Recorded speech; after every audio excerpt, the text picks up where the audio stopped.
Hi, everyone. Have you ever gotten the chance to play a grandmaster in chess? Have you ever gotten the chance to play a super grandmaster in chess? Have you ever gotten the chance to play a super grandmaster that has been rated over 2750 and is number 19 in the world and has had a peak ranking of number 8 in the world? Well, I'm happy to say that I got to be one of those people. So, nearly 2 months ago, I had the honor and pleasure of being a coach for a scholastic team at Super Nationals 8. If you don't know what Super Nationals is, it is the U.S. elementary school, middle school, and high school championships, which are 3 separate tournaments that run separately of one another on different dates and in different parts of the country. They're combined into one tournament at the same venue happening at the same time, meaning it's basically one of the biggest tournaments in the country and in the world. And yeah, I had the pleasure to be part of it. There were over 4,000 kids playing, and it's the first time that this tournament happened. Well, it was every 4 years. So the last time it happened was 2021. So it was unfortunately during the pandemic, meaning it was online. The last time that it ever happened in person was in 2017, that I actually got to go, not as a coach, but as a player. I was a sophomore in high school. And at that tournament, which is very, very memorable for me, and I hold it really close to my heart, I have one of my most prized possessions in my tournament collection, which is I got first place in the K-12 Blitz tournament for best player under 1200. Even though I've greatly surpassed this rating, it's one of my most prized possessions because it's the only tournament that I have where it's a trophy that you can earn at the national level, which out of all the trophies I have, I've them in the background. I don't have a trophy like this. So it's held a special place in my heart, and that tournament, which was Super National 6, it holds a very special place in my heart. And it was really surreal to actually go back and not be a player but be a coach. And it was an awesome tournament. I had such a great time. Just chess everywhere. My team did really good. And at this tournament, because it's so big, there's obviously going to be a lot of other things to do besides actually just play in the tournament. So they had different side events for girls as well. And they also had some guest grandmasters that were coming to play as well to basically take on all comers in Blitz and even Bughouse. There was International Master Carissa Yip, Grandmaster Awander Liang, Grandmaster Elshan Mordiabadi. These are all pretty much legends in U.S. chess, per se. And, of course, the big star, or at least the highest rated, was Grandmaster Leinier Dominguez, or Dominguez Perez, as it says in his name in ChessBase. He was rated 2738 at the time of this game was played, and he was ranked number 19 in the world. And I believe in the live ranking, or the live ratings, he's number 17 in the world. So in other words, he's very, very, very, very good at chess. And also, he has the same heritage that I do. He is of Cuban descent. He was born in Havana. I was born in the United States, but I have Cuban heritage on both sides of my family. So Leinier Dominguez is actually a hero for not just Cuban chess, but all chess in Latin America. And he was taking on all comers in giving time odds, 3-1. So he had 1 minute and all of his opponents would have 3. So I got the chance to play him. And yeah, it was pretty awesome because I never got to play a player of this rating. I don't think I've ever even played a grandmaster like ever, not even in rated tournaments. The highest title that I've ever played against in a tournament was IM. I've played, I believe, 3 different IMs in tournament, and I think I'm 1.5, and I think I'm 1/2 and 3 against them. So yeah, so I've never played a player this good by miles. So I was just taking it as like a once in a lifetime opportunity because I don't know when I'll get the chance to play a 2700 GM that, is still active and is within the top 20 in the world, used to be in the top 10 in the world. So I was watching him play a ton of different games against a bunch of other players that were just lined up to play against them. There was literally a wait list of like 50 people waiting to play him. So I was lucky to get to play him in between one of the rounds. So I was watching him play, and I had the white pieces. I noticed during his games that he was playing against d4. He was playing knight f6. So I played d4 in this game, and my hope is that he would play knight f6, and I would be able to play an opening that I've been working on for a little bit and had some really good results in recently, and that's a Trompowsky.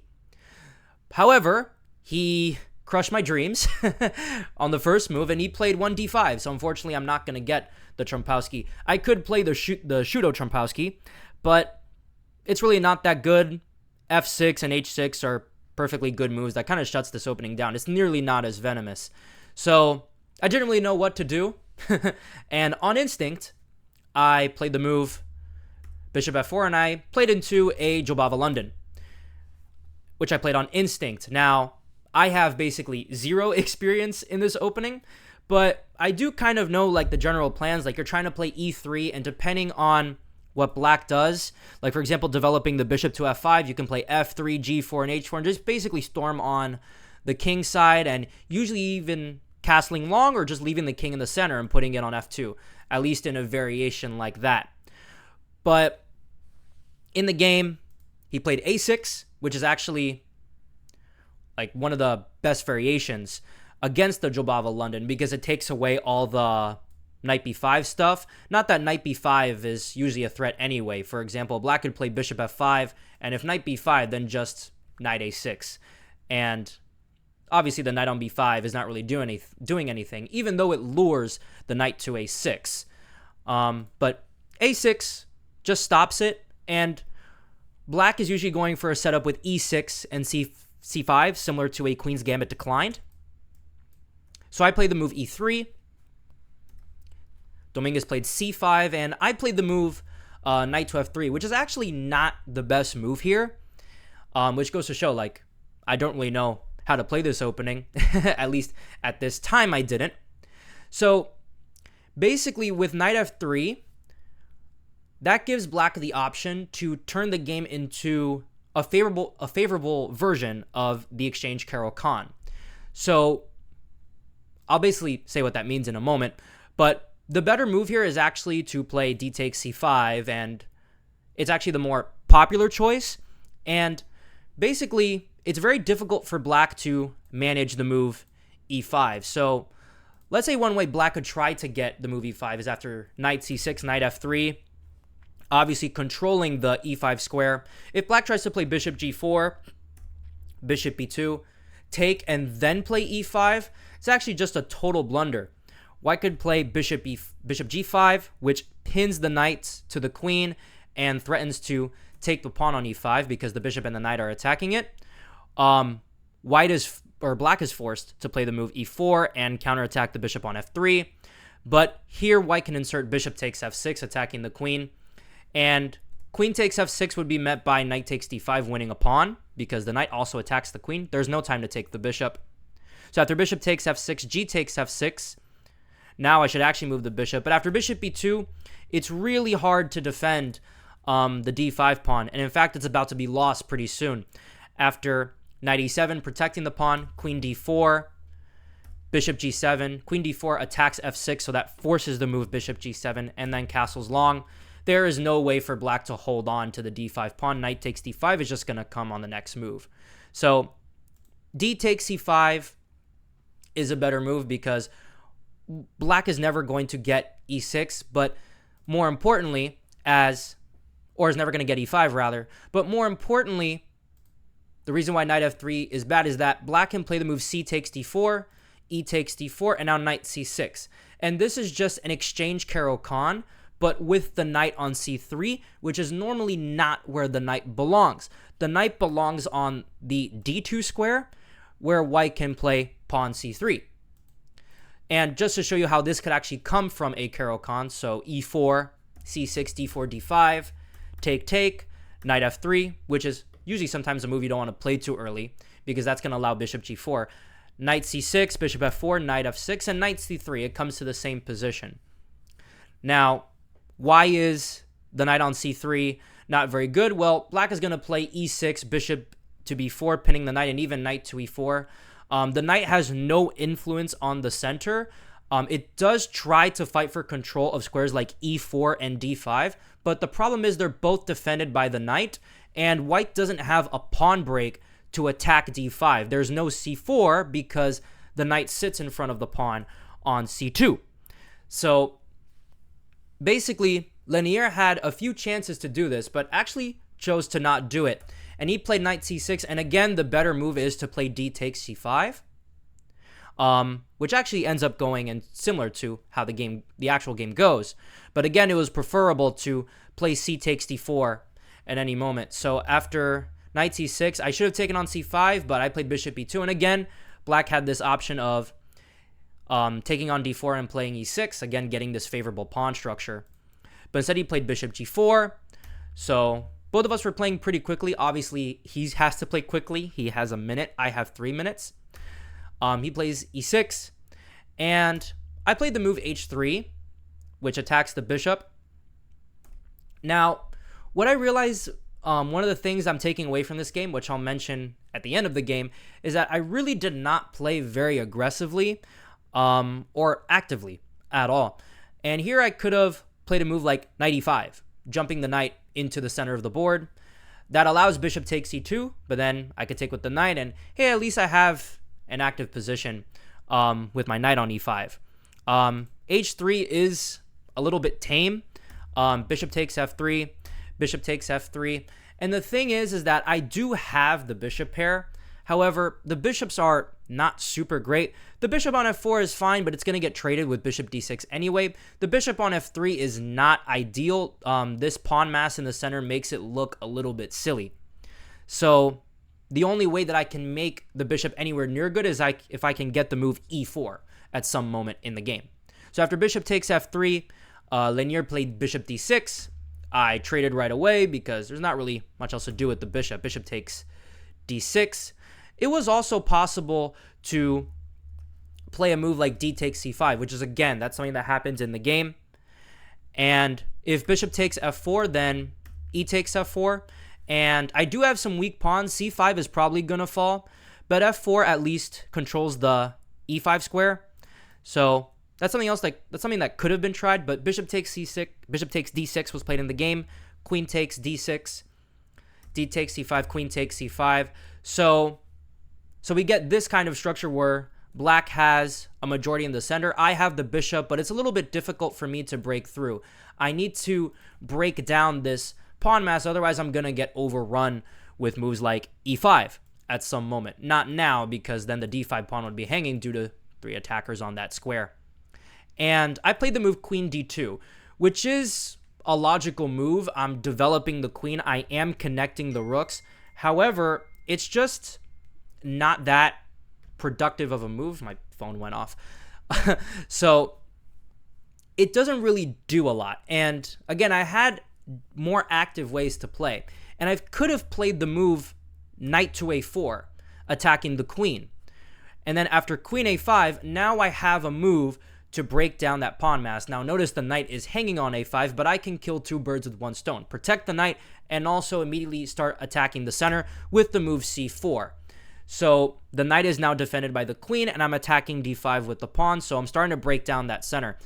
D takes c4, unfortunately doesn't do anything, and now it makes black's pawns very weak after the move bishop takes c6 check, b takes c6, and rook c1.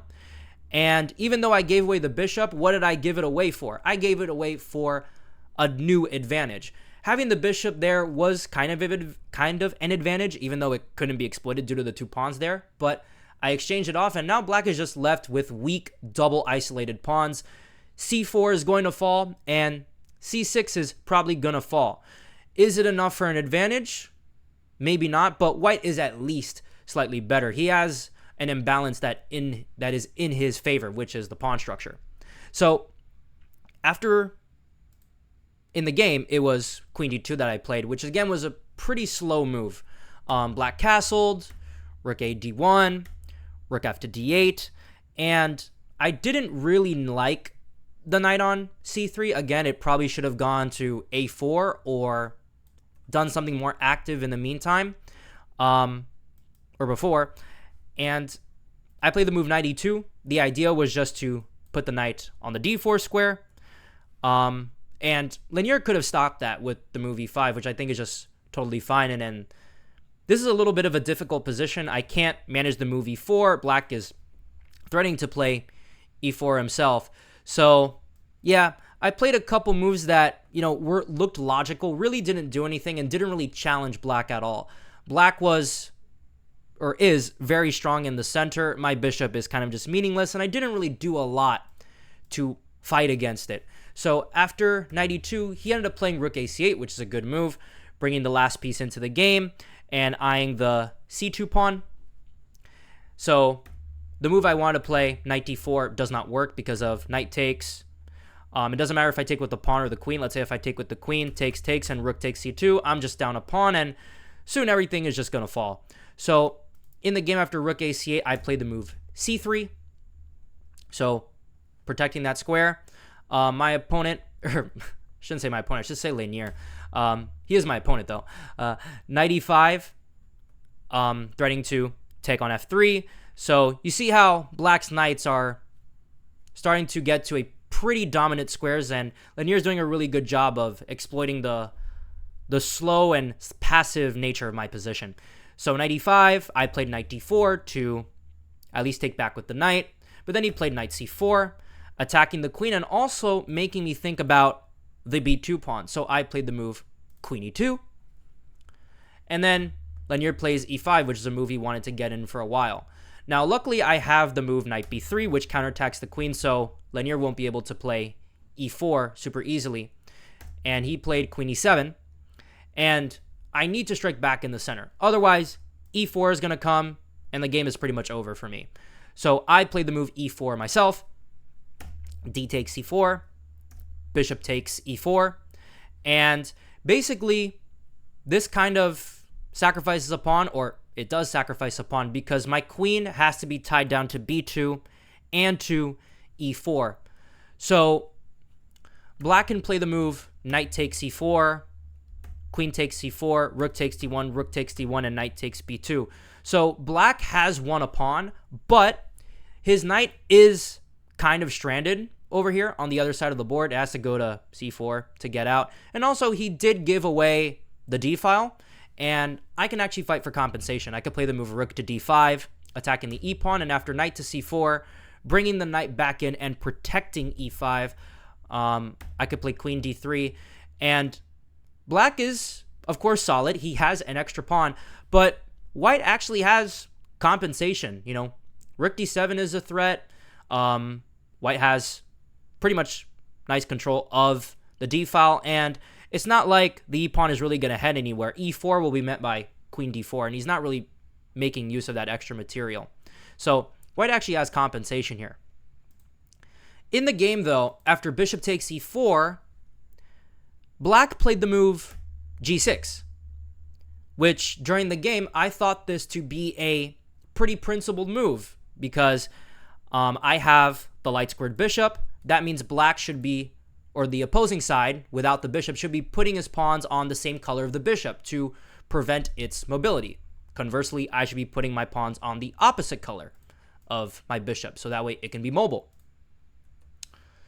And after g6, I played rook takes d8 check, rook takes d8, or queen takes d8, rook takes d8, loses to queen takes c4 because the knight is hanging. The rook has to protect the c4 knight. So White has to play queen d8, and the idea was that I could just play rook d1 and gain a tempo, which is what happened. However, bishop takes b7 is just a free pawn.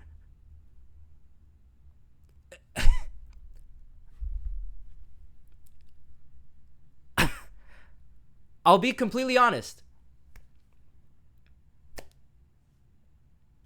I didn't see this. I mean, look at the position. The rook is attacked. The a6 is attacked. The rook has to defend c4. That's just a pawn.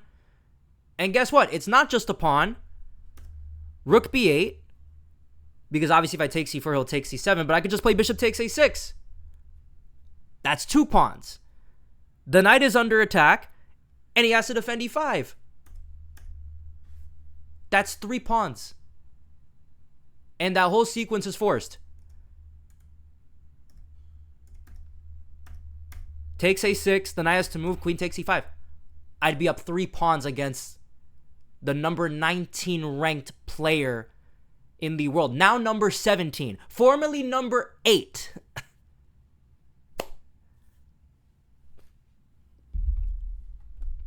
I didn't see it. I didn't see it. I don't know if any of you guys noticed it too. Maybe. I don't know. Maybe you saw this and you're immediately going to start letting me know in the comments.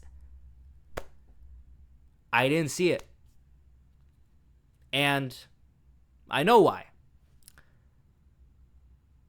It was 3-1 time odds. I love to play bullet.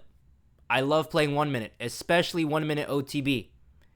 And people think I'm crazy because I love to play a lot of 1 minute OTB. But what it does is that I sometimes treat games like they're bullet games, and I play really, really fast, and I end up playing moves that are lazy, or play moves that are too slow or not as active. So we saw that in this game, like so far, queen d2. The game's not even over yet, by the way. We're not even close. So queen to d2 was a little bit slow. I could have played the move knight a4. This whole thing with knight e2, playing a little bit too positional, or being forced to play a little bit too positional, that I just wasn't tactically alert at all. I wasn't like anxious during the game because I was playing a super grandmaster. I know people are probably not going to believe that. Like, I was trying to just play the game, just trying to lock in basically. But yeah, I just was oblivious to it. I was kind of oblivious to anything that bishop could do. I thought that bishop was just going to get traded and that it was useless. But b7 was just hanging. And what's more than that is I would have been up 3 pawns against a super GM. You turn on Stockfish, it's what, like +3, +4? Yeah. I only saw this in the analysis. Yeah. I wasn't paying attention. I was playing too quick.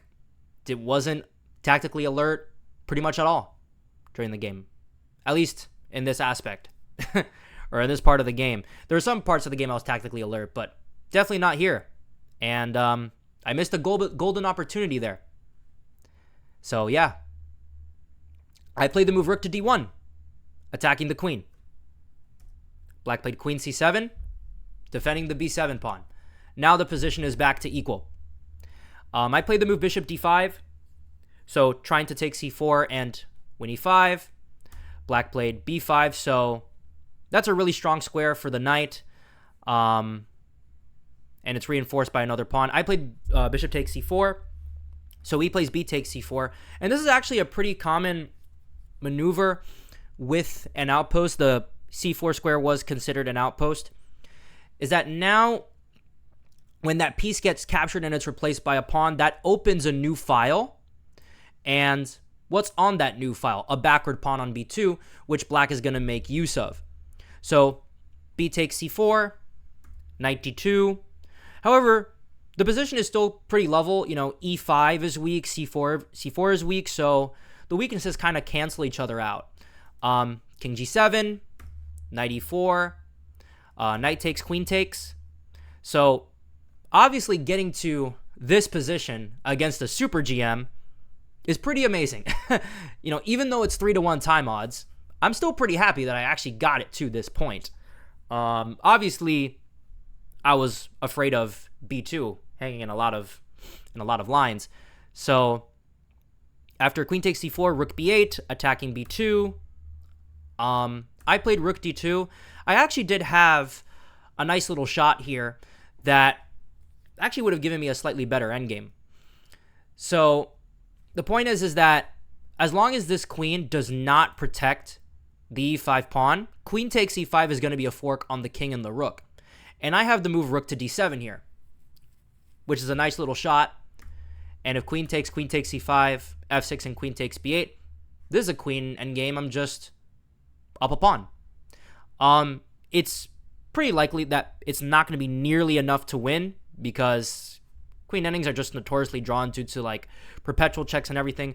But it is a pawn, and the queen also takes control of this diagonal. So if, let's say, I need queen d1 check, I could just play king h2, and yeah, there's no checks on this diagonal. So, and that extra pawn starts to mean a little bit more. Meanwhile, I have my own checks like queen b7, queen c7, which could win c4.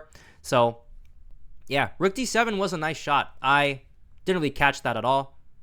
Would I catch it in a longer time control game? Honestly, that's a good question. But yeah, rook to d2 was played in the game, protecting b2. Rook b5, protecting e5 now, g3. So now I played some slow improving moves like g3 and then h4, h5, then h4, and then giving my king the g2 square, queen c5, king g2, rook b6. Now, again, getting to this position was it felt pretty good to get to this position against, again, a super GM. So obviously a draw is going to be a moral victory. A draw is going to basically be a win for me. Why would a draw not be a win for me against a super grandmaster? So I played the move queen e3. Now, this move is objectively sound, but honestly, I gave it a dubious mark, a dubious annotation, which is question mark, exclamation point, because I'm trying to play for a draw. And there's a saying that I believe Hikaru once said in a coffee chess video, which is something that I really, really agree with, is that playing for a draw against a higher rated opponent is one of the worst things that you can do. Because the problem is people equate playing for a draw as just playing moves that simplify or playing overly solid or anything like that. And that basically gets confused for what ends up being playing passively and not thinking about, at least here, like the positional consideration. Because after queen takes c3, f takes c3 gives me an isolated pawn. And we're going to get to this endgame in a second. But yeah, in order to play for a draw, sometimes you have to play for a win. And what does that mean? It means you still have to play actively. There are a lot of situations in like endgames where one side is down a pawn, but for example, in like rook endgames, where one side's down a pawn, but they have the more active rook and they're able to hold. You know, even the situations where it's once on a rook ending, one side will be down 2 pawns, but because of the active position of their king and their rooks and the rook, they'll be able to draw. So just exchanging doesn't mean you're guaranteed a draw, and it showed in this game. But what is the alternative? Instead of playing a move like queen e3 and just trying to exchange everything into a draw. So, for example, rook d5 was possible. Attacking the queen, hitting e5. That's a more active option. So, queen c7, and I do win e5. I could even take with the queen if I wanted to. But after takes, and queen d4, you know, this, again, it should be a draw, but all of a sudden, black has things to worry about. For example, any rook move is going to be a discovered check. So, yeah. Queen e3, again, the move is fine, but what comes after, you know, kind of shows that it's not actually that clear. So, queen takes c3, f takes c3. Okay. We have a rook ending. And I actually went pretty deep into analyzing this rook ending, and there's a lot of subtleties that I found here. I'm not going to take a look at all of them in this video, but basically I'm going to break it down into this. Like, let's evaluate this endgame. So white has a 3-2 majority on the queen side. 3 versus 2. But it's very difficult for white to make use of it because of the c4 pawn. It's preventing the b pawn from moving, which is actually kind of not the case, believe it or not, as white has a tactical option that he can actually make the b pawn move, which again I'll talk about in a second. So, but white has a 3-2 majority, and black has a 4-2-3 majority on the king side. And one of white's pawns is isolated.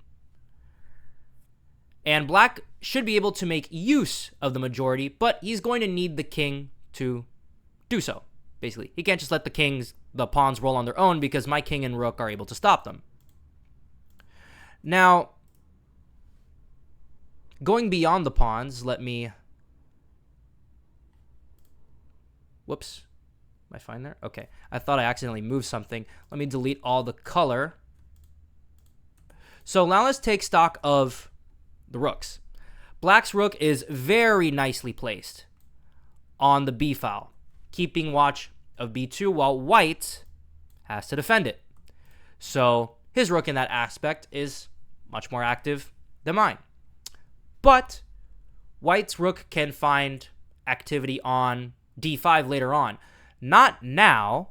For example, if white is given an extra move, rook d5 is going to be met with rook takes b2 check. So that's not going to work.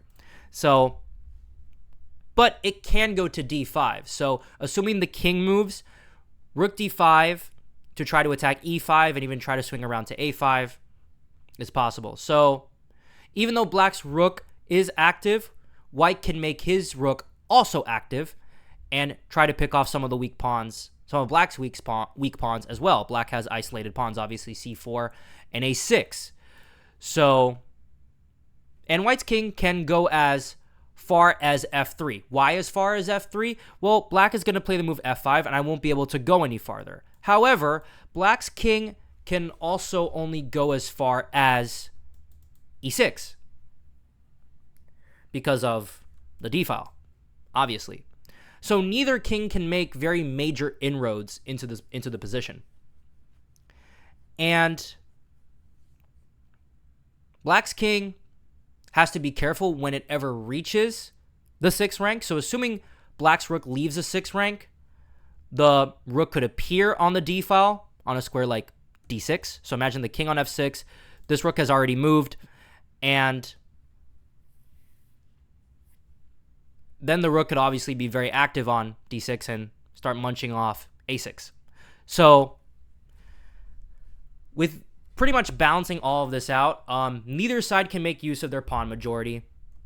One side's rook is active at the moment, but can't really be more active than it is right now.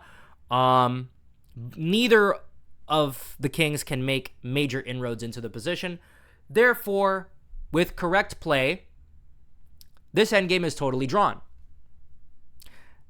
Now, there's a big problem with that assessment, and that is I have terrible endgame technique. It has been an issue for years, and only now I'm starting to fix it, and even then I'm not doing enough than I really should. It's also very easy to say, well, I'm playing a super grandmaster, but you also have to hold personal accountability if you ever want to improve at chess. It's very easy to just look at someone's rating and think, against the 1500, 1000, 500, I'll probably just win this game. But it's not the case. I won't be able to win, but neither should black. But anyways, let's see how the game continues. Again, there's actually a lot more depth to this endgame than just the assessment in this position. But I'm only going to look at a few of the different possibilities. So, is black's turn in this position. So king f6, king f3, king e6. So black is getting his king active. And here, actually, I already blundered. I played a move that I thought was perfectly natural. And I played the move e4. Now, before I go into why that's a bad move, a theme that was possible in this endgame, which is a tactical reason that makes me able to make use of my majority on this side of the board, is b4. Because the point is, if c takes b3, I play the move rook to b2. So pinning the pawn to the rook. And the problem is, you can't even try to go for b takes a2, trying to force promotion, because rook takes b6 comes with a check, and then rook takes a6, and the pawn is stopped. So basically here, I'm just going to regain the pawn, and even then the game is still drawn. I'll take back with the rook or the pawn, and there should be no way to win. And with e4, basically that allows, well, the move that was played in the game was f5, which actually is kind of a mistake, believe it or not. He had low time on his clock. I actually had time. I had around like 1.5 to 2 minutes in this position. You can check the video to make sure exactly how much time I had. I'm not remembering off the top of my head. But basically, the best move in this position, which is basically an only move that wins for black, is the move a5. And the problem is that now I cannot play the move b4 anymore because of a takes. So b4, he doesn't have to take en passant, but could just play a takes b4. And if rook b2, he could just play b3. Helps to have that extra pawn over there and not being forced to take en passant. A takes b3, c takes b3, king d6, king c5, king c4. That pawn is nearly a runaway train. c3 is not going to go anywhere. And if the king tries to stop me, well, don't forget, I got a majority on this side of the board. f5 now latches on to e4. e4 allows black to get a hook to latch onto in this endgame and try to create a pass pawn. So a5 was actually the only winning move here. f5, I still had a chance to play b4, but here it's actually not nearly as good as the previous move. So c takes b3, rook b2. It looks like I'm just going to have this tactic and I just win the pawn back. But now black plays rook to d6, and now we see the problem of moving the e-pawn. Rook to d3 comes with check. So if we compare it in the previous position, b4, take, or take and rook b2, rook d6 doesn't do anything because rook takes b3. Rook d3 is not a check, so if he goes rook d3, I could play king e4, maybe even king e2, but king e4 is obviously a little bit more active. So yeah, so after king e3, so I played king e3 in the game, and black played rook b8, and just going back to comparing the previous motif, a5 is not as strong now that the king is a little bit more active, and also that the king's on e6. So I could play rook to d5 here, and after rook takes b2, rook takes a5, rook c2, and then I could play rook a6 check, and the king has to be really careful and has to protect g6. And actually, a lot of the times, this line actually goes kind of deep. I spent a little bit of time analyzing this. It's a little bit crazy, but basically, black could even go so far as winning c3, and it wouldn't matter because the rook is in front of the pass pawn on c4, and the rook could get easily behind it. And basically, I could just continue giving checks on a6 and a7 and try to draw. Or even just take on g6, and after rook takes c3, king d2. The rook now protects g3, and the line keeps going down. But basically, there's no way to win. All the weaknesses are going to get traded off. a2, f5, and e4. So, yeah. It goes pretty deep from here. But basically, white is always going to have his fair share of counterplay compared to black. But yeah, that's also kind of the important point, is that I am kind of the weaker side here. It's a little bit tricky to use my majority. Even then, again, I had b4 at many moments, but that just shows I had to look for tactical opportunities just to make the majority that normally wouldn't work, like make it work. So I'm playing more like the defensive role here. So after king e3, rook to b8, and here I pretty much make the final blunder in the game. Again, I was moving very, very quickly. I played the move rook to c2 here. The problem is that it just gives up the file for no reason. And I had plenty of other moves to play here, but basically the main one to remember is just b4, takes and rook b2. And after b takes a2, I now cannot play rook takes rook because the rook is on b8. If the rook was on b6, like in the previous variation, it would come with check. But I could just play rook takes a2. After rook a8, rook a5, which is a common motif. The rook is not where it should be. It would like to be behind the pass pawn. So we would like the black rook and the white rook to be swapped. But the rook prevents the a6 pawn from moving, and black has to be very careful about the e5 pawn. So normally the way that black would try to, or the side with that pass pawn to try to make progress, is to bring the king over. The problem is that gives up b5, and let's not forget I have c3. So basically, there's no way for black to win. I'll just sit in front of the pawn forever. So after rook c2, now black plays a5. And I cannot play b4, obviously. And if I try to play a move like a4, then black will play rook to d8 and just completely enter. And I'm kind of forced to play a move like rook d2, which ends up being my downfall in the game. So after a5, I play rook d2, and black plays a4. So again, these two pawns just completely shut down these three. So that's the power of having an open file against the backward pawn. Even two pawns can stop three. So, and again, I don't have b4 because the en passant thing just doesn't really work. He could take, and he doesn't even have to take back because b3 is protected by c4. So after a4, I played a3 just to keep the pawn from moving anywhere. But again, just keeps b2 even weak. Now it's definitely even weaker. Yeah, b4 is never going to be possible ever. Rook b6, and I kind of just have to shuffle around. Rook c2, rook d6. I also just can't even move my king anywhere. If I move away from the third rank, I'm going to lose e4. So, and my opponent, GM Dominguez, pretty much just has an unstoppable plan. Rook c2, rook d6, rook d2. And if you watch the video, I kind of give like a kind of like expression on my face with the sound coming from my mouth. Basically saying like, it's kind of over. Because black is just so far advanced with his pawns. I'm not. And he's just going to trade rooks and take e4. Or so I thought. He played f4 check. But rook takes d2, king takes d2, f takes c4 does the exact same thing. King e3, king e5, or king f5. He played f4 check because the point is he's trying to lure my king away from the rook on d2.